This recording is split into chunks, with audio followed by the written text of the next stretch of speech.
ආයුබෝවන් යාළුවනේ. අද මම ඔයාලව එක්කරගෙන යන්නේ කෑම එකක් හදන්න නම් නෙමෙයි. වෙනස් ගමනක්. බැටළුවෝ බලන්න. මෙන්න මේ වගේ පුළුම් බෝල ටිකක් බලන්න තමයි අපි අද යන්නේ.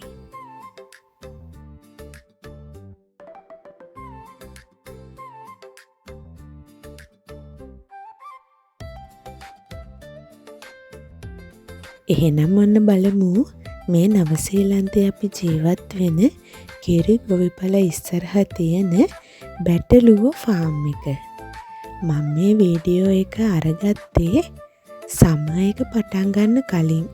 ඔය බලන්නකෝ කට්ටියගේ ලෝම පිරීලා. මේ බලන්න මම ළඟට එනකොට ඈතට යන හැටි. බැටළුවෝ කියන්නේ හරිම බියගුළු සතෙක් කියලා තමයි සඳහන් වෙන්නේ.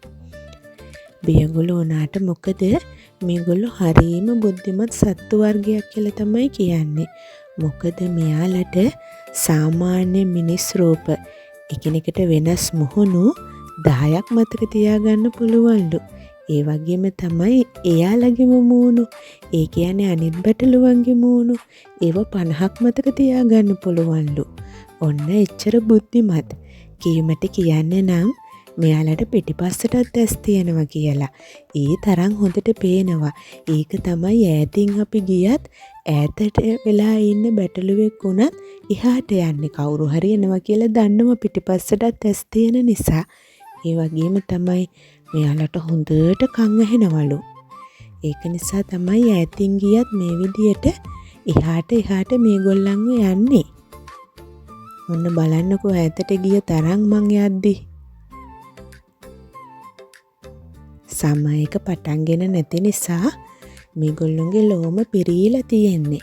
හැබැයි ඔන්න සමර් එක ඒ කියන්නේ ගිම්හානය පටන් ගත්තට පස්සේ මෙයාලගේ ලෝම කපනවා. ඔන්න බලන්නකෝ දැන් බැටළුවෝ එළුවෝ වෙලා.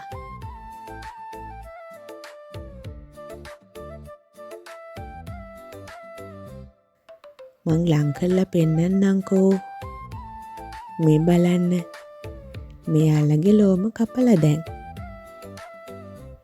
ඔයාලා දන්නවද මේ බැටළුවෝ චූටි කාලේ දිග වලිගයක් එක්ක තමයි ඉපදිලා ඉන්නේ.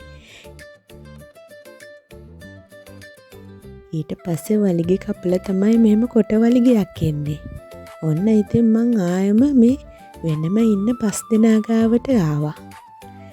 මේ පැංචෝ 5 දෙනාගෙන ලෝම කපලා නැහැ. සමහර විට මෙයාලා මස් වලට ඇති කරන සත්තු වෙන්නේ නැති. මෙයාලා ඇතින් මම ළඟට එනකොටම ඈතට දුවනවා. වීඩියෝ කරගන්න හරීම අමාරුයි. කොහොම වුණත් මේගොල්ලෝ තනකොළ කන්න නම් හරිම සූරයෝ. තනකොළ පඳුරේ පතෝලටම කනවා කියලා තමයි කියන්නේ. ඉවර වෙන්නම කනවා. ඔන්න ඉතින් බැටළු ෆාම් එක බලලා ඉවරයි. අදත් වීඩියෝ එකත් එක්ක එකතු වුණ ඔයාලට බොහොම ස්තුතියි. ලස්සන කෑම වීඩියෝවකින් හමු වෙමු.